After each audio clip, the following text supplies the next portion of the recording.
Hello everyone, welcome to Sack Lunch News. This is Mikhail Khodorkovsky, Russian dissident and political prisoner under the Putin regime. Alright ladies and gentlemen, welcome back to Sack Lunch News. Today's video is about Mikhail Khodorkovsky. I hope I'm saying that right. I'm just going to refer to him as Mikhail from now on because I know I am destroying that last name, just murdering it. It's not good. So I'm just going to call him Mikhail from now on. So this video is in reference to the main character of my last video, Resolution 322, which is Mikhail Khodorkovsky. June 9th, 2021, he did an interview with DW, and DW asked, has Putin's regime changed from an authoritarian to a dictatorial regime? Mikhail states, no, of course not. A dictatorial regime forces people to actively support a specific ideology, but Putin's regime is about money and not big ideas. Supporting a specific ideology kind of sounds like Biden, doesn't it, everyone? He's kind of involved in this too. So,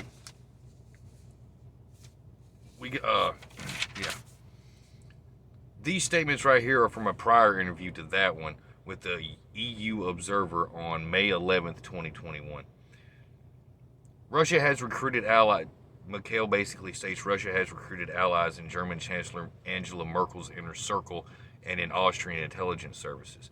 But those are just part of a wider pro-Kremlin network in EU states, including the Czech Republic, Cyprus, France, Greece, Latvia, Lithuania, and Poland. Claimed a German-registered think tank called a Dialogue of Civilizations, created by Russian oligarch Vladimir Yukinin, is used to identify Kremlin allies among European elites.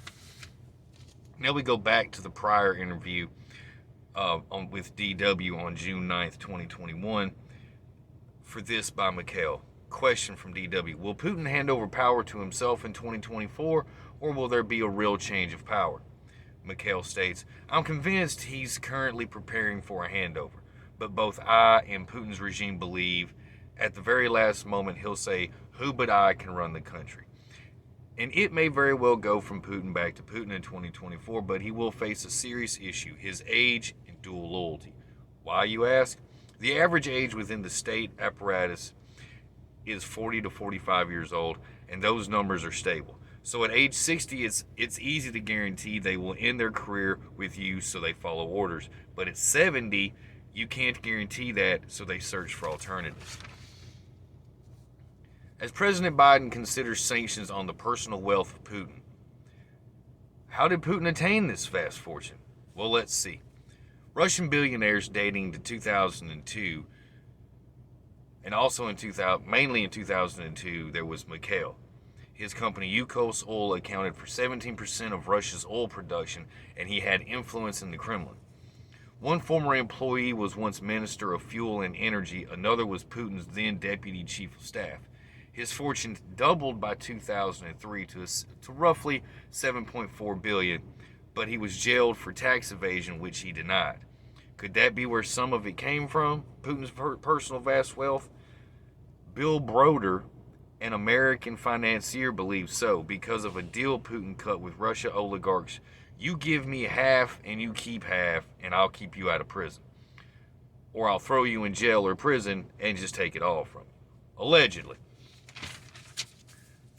But essentially, I wanted to cover a little bit of Mikhail and his opinion on Putin and his regime in Russia. It's blatantly obvious he's not a fan of Putin for many reasons. I could see Putin taking bribes and not putting people in prison, or putting them in prison and just taking all of their wealth. I could see that happening. I could really see any leader doing that given the opportunity, not just because it's Vladimir Putin. But with that, that's a little bit on Mikhail Khodorkovsky. I hope you enjoyed the video. If you have any ideas that could help me in my videos, leave them in the comments section. And as always, like, share, subscribe, and I'll see you guys next time. So do you believe Putin has a web of spies in Eastern Europe and he stole a vast fortune from Russian oligarchs?